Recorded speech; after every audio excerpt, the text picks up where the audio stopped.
Buenas tardes, nosotros vamos a exponer sobre la evapotranspiración, los cálculos de la evapotranspiración y los métodos usados para hacer estos cálculos. El grupo está integrado por Diego Silva, Cristian Albarracín, Andrés Barrera y Kevin Camargo. Bueno, la evapotranspiración es la consideración conjunta de dos procesos diferentes que son la evaporación y la transpiración.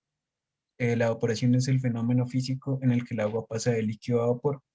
La evaporación se produce desde la superficie del suelo y la vegetación inmediatamente después de la precipitación o desde las superficies de superficies de agua como ríos, lagos o embalses.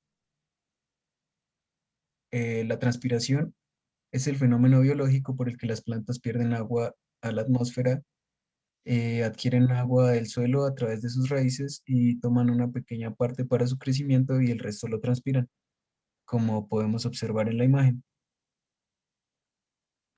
Bueno, la evapotranspiración principalmente se estudia en el campo de las ciencias agronómicas para hacer el cálculo de la cuantificación de los recursos hídricos de una zona, es decir, la precipitación o lo que llueve se le resta lo que se evapotranspira y el resultado será el volumen de agua disponible de la zona. Principalmente se realiza esto pensando en las necesidades hídricas de los cultivos para su correcto desarrollo. Bueno, para comprender los procesos asociados a la evapotranspiración debemos conocer algunos conceptos sencillos referentes al almacenamiento del agua en el suelo. Las zonas de humedad en el suelo, encontramos la subzona de ET, que es la zona más superficial y en donde interviene directamente el fenómeno de la evapotranspiración. Esta zona puede tener unos pocos centímetros si no existe vegetación o puede llegar a tener varios metros. La subzona capilar, sobre la superficie freática, el agua ascendió por capilaridad y su espesor es muy variable y depende de la granulometría de los materiales. Y luego encontramos la subzona intermedia, que como podemos observar en la imagen es la que se encuentra entre la subzona de ET y la subzona capilar. Eh, a veces esta zona es inexistente y a veces es de muchos metros de espesor. Contenido de humedad en el suelo. Bueno, para el contenido de humedad en el suelo debemos tener en cuenta los siguientes conceptos. Grado de humedad. Es el peso del agua en una muestra respecto al peso de la muestra seca expresado en porcentaje. Capacidad de campo. Máximo grado de humedad de un suelo que ha perdido su agua bravífica. Punto de marchitez. Grado de humedad cuando las plantas no pueden absorber más agua. Agua utilizable por las plantas. Es la diferencia entre la capacidad de campo y el punto de marchitez. Cabe resaltar que para el estudio de la evapotranspiración se debe manejar el contenido de su humedad equivalente en milímetros y no en porcentaje. Factores que influyen en la evapotranspiración. Algunos de los factores más importantes son la radiación solar, temperatura, humedad, presión atmosférica, entre otros. Cabe resaltar que entre a menor presión y o mayor altitud, más evaporación, entre menos humedad, más evaporación, entre más viento, más evaporación. A continuación tenemos la fórmula de balance de energía. Esta fórmula de balance de energía nos indica que los siguientes coeficientes eh, son IE, que lo tenemos como calor latente, H, calor sensible, A, advección, S, flujo de calor al suelo, pH, fotosíntesis neta, CO2, flujo de dióxido de carbono.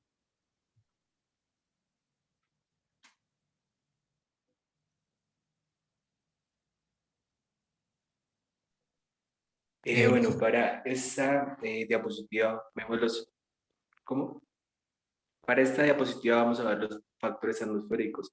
Entonces, en el gráfico mostramos la evaporación dispuesta en el agua, donde tenemos una superficie evaporante que va hacia arriba, donde pasamos de un cambio energético de fase líquida a fase gaseosa, en donde la tensión de agua ya vence la saturación y por ende esta se evapora.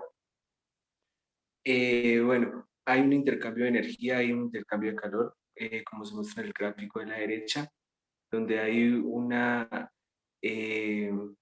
o sea, el intercambio de energía pasa a evaporar las moléculas de agua.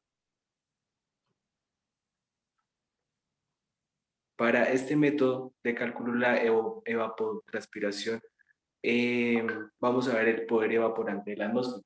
Con este método vamos a usar la vaporización que produce la lámina de agua libre del poder evaporante de la atmósfera. En esta tina, entonces, posteriormente vamos a tener al lado un pluvímetro, que es el que nos va a medir la humedad de evaporación en la atmósfera. Esto lo hacemos calculando los diámetros que tenemos con el coeficiente de evapotranspiración.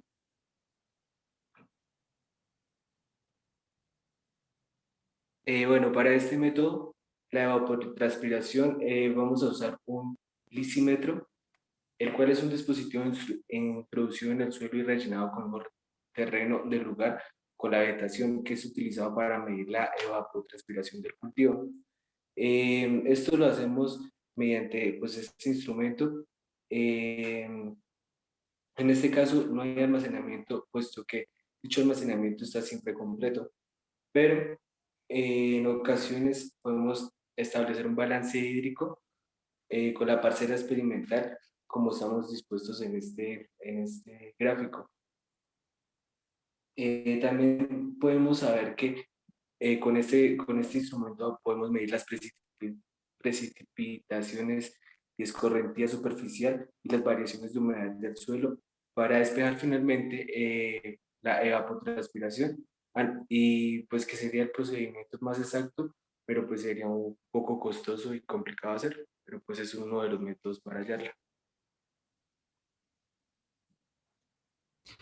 Bueno, el cálculo de la evapotranspiración. Pues actualmente hay numerosas fórmulas que nos permiten evaluar la ETP, a la cual pues, nos referimos como evapotranspiración, con una aproximación suficiente para muchos estudios hidrológicos. Normalmente, digamos que esta fórmula se calcula la ETP mes a mes para datos medios de una serie de años. Después, con la ETP mensual, las precipitaciones mensuales, se realiza un balance mes a mes del agua en el suelo, con lo que se obtiene la ETR, la cual pues, es el déficit. Como podemos observar pues, en la tabla, encontramos 6 autores principales, los cuales, digamos, han formulado, valga la redundancia, diferentes fórmulas para encontrar esta ETP. Entonces encontramos a Tom White, Hazen Hayes, Hargreaves, Blaine D. Cridley, Turk y Pinman. Posteriormente, pues de esta diapositiva les mostraré como tal los cálculos o fórmulas de algunos de esos autores. Para ser más enfático, también les cuento que la estimación de la ETR anual, cuando solamente se dispone de los datos de P y temperatura, se utilizan las fórmulas de Turk. Digamos que esta es un poco distinta a la de Coutainen, de la cual vamos a hablar pues, más adelante. Entonces, bueno, esta primera fórmula nos habla sobre el cálculo de la ATP diaria, y esta fórmula es de Hargreaves, donde encontramos pues AET sub 0, que es igual a 0,0023 por T media más 17,78 por R sub 0, que es la radiación solar extraterrestre al mes día, y esto lo multiplicamos por TD sub max, que es temperatura diaria máxima, menos temperatura diaria mínima, y esto lo llevamos a 0,5, como podemos encontrar pues ahí, o podemos observar en la diapositiva. La siguiente fórmula, la cual es la fórmula de Thorne White, nos habla específicamente sobre 4 pasos. El primer paso pues nos habla de cómo se calcula un índice, y este índice pues es de calor mensual, sub I, a partir de la temperatura media mensual, que pues hace referencia a T. Y la fórmula es I igual a T sobre 5, y esto pues es elevado a 1.514. El segundo paso se calcula el índice del calor anual, que es llamado como I, sumando los 12 valores de I, que es igual a I igual a sumatoria de I.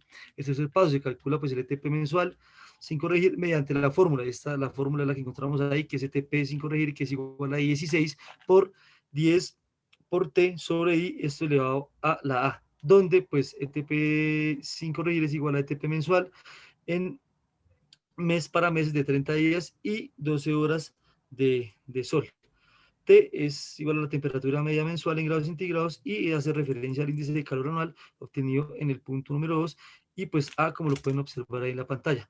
El cuarto paso hace como tal ya referencia a corrección para el número de días del mes y el número de horas del sol, donde establecemos que ETP es igual a ETP sin corregir por N sobre 12 y esto por D sobre 30, donde ETP obviamente es otra vez evapotranspiración potencial corregida, N número máximo de horas sol dependiendo del mes y de la latitud, y E número de días del mes.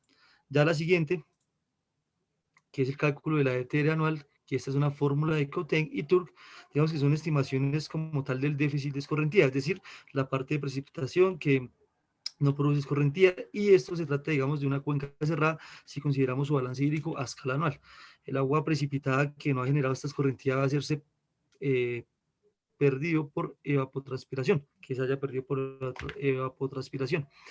Las fórmulas son las siguientes, ya para finalizar, donde TR es igual a P menos X por P al cuadrado y P es precipitación en metros año, X es igual a 1 sobre 0.8 más 0.14 sub T, y T pues obviamente es igual a temperatura media anual. Y ya la última para finalizar es fórmula de Tour, como la pueden observar pues ahí en la pantalla, es una fórmula muy interesante donde TR pues hace referencia a pues, respiración, P precipitación en mes año, L la fórmula que encuentran ahí y T temperatura media anual en grados centígrados. Estas son las fórmulas que actualmente pues encontramos en evapotranspiración, las más utilizadas y las más reconocidas. Gracias a todos por su atención a esta exposición.